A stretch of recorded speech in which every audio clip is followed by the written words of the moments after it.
Escuela Popular y Obrera, NEPO. Quédate con nosotros hasta el final. Tendrás nuestra opinión sobre la democracia al interior del movimiento sindical y el sindicalismo en general. De esta opinión, propositivamente quedarán planteados caminos para el fortalecimiento de las organizaciones de los trabajadores. Hablaremos de la democracia como el poder decisorio no delegado al interior de las organizaciones de los trabajadores. No compartimos la representatividad y preferimos sustentar la delegación tutelada en el carácter decisorio de las organizaciones como son las juntas directivas o comités de dirección en las centrales, federaciones, asociaciones, subdirectivas, sindicatos de base, sectoriales, de industria, en fin, en donde nos encontramos todos para ejercer su poder real al defender nuestros intereses y derechos frente a un grupo colegiado.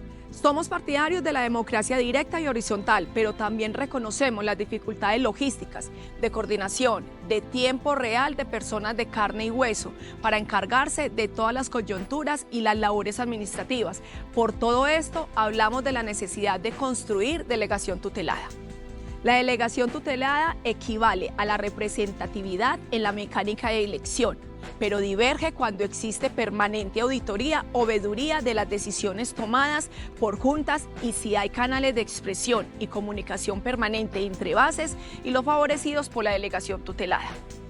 Todos estos aspectos se enmarcan en el sentido de lo que divulgamos como la importancia de la democracia participativa y su delegación en los órganos representativos. Pero acá surge la primera reflexión sobre la que queremos profundizar.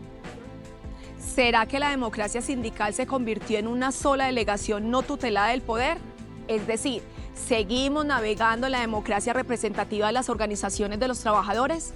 ¿Existe la democracia participativa en nuestras organizaciones? Hemos sido críticos de la democracia en las centrales y federaciones sindicales. La representatividad numérica de los afiliados está matando la voz del conjunto del movimiento sindical y la posibilidad de organizar todo el movimiento de trabajadores en Colombia. La voz de la delegación tutelada del sindicalismo en el sector privado y en agrupaciones por sector en la práctica no existe en las centrales.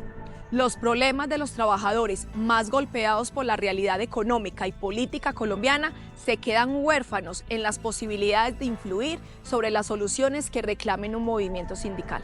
Las elecciones deberían considerar la realidad de composición geográfica, sectorial, política y de diversidades en general.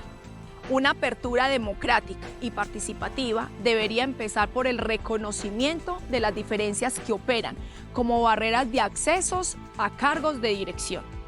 A manera de ejemplo, se podría plantear elecciones de Junta Nacional y Regional al implementar la discriminación positiva, es decir, permitir que lleguen a estos espacios sindicatos pequeños con una menor votación, de manera que sectores del movimiento sindical con poca participación numérica puedan llegar. Igual, se pueden argumentar la presencia al Congreso de centrales y federaciones en aspectos como las de mujer y juventud. No es lo mismo construir y mantener un movimiento sindical en empresas privadas y en el sector público y oficial.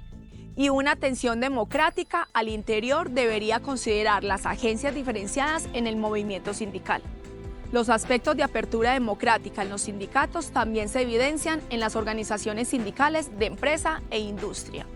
Muchos son los reclamos por falta de democracia y muchas son las interpretaciones y propuestas de soluciones.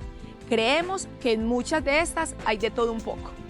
La falta de democracia viva y participativa en las organizaciones sindicales pasan por los siguientes problemas internos y externos, entre otros.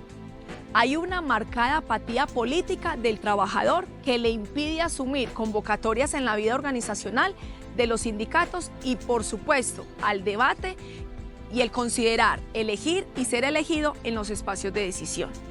Persiste el miedo a perder empleos y persiste la baja cobertura en la ley para afiliarse a los sindicatos sin el miedo a ser despedidos.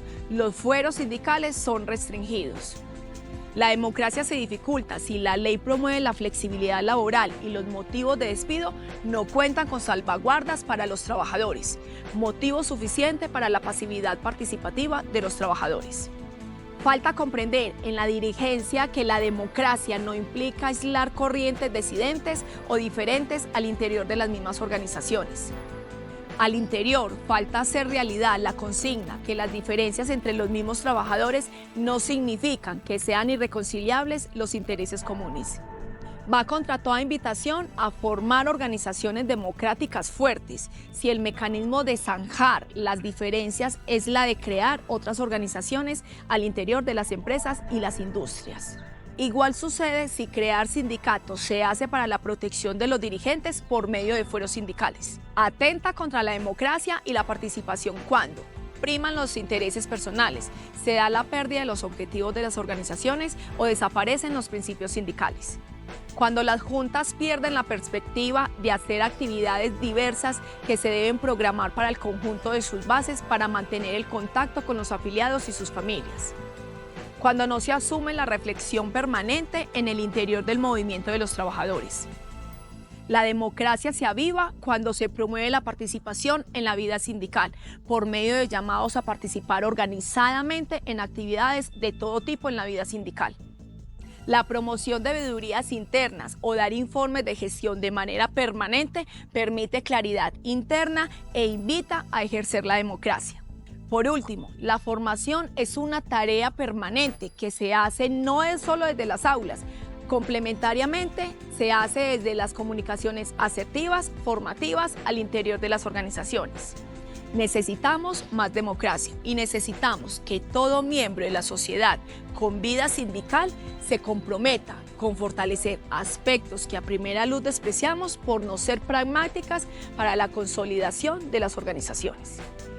Estamos hablando, entre otras, de la identidad, el mundo de los deseos, los imaginarios, el respeto al otro, los símbolos, la fraternidad, la solidaridad, la importancia del compromiso, la búsqueda de proyectos, la responsabilidad colectiva, es decir, construir imaginarios. Lo importante es contagiarnos de la búsqueda permanente por la justicia con activación de un espíritu de lucha por parte de los trabajadores.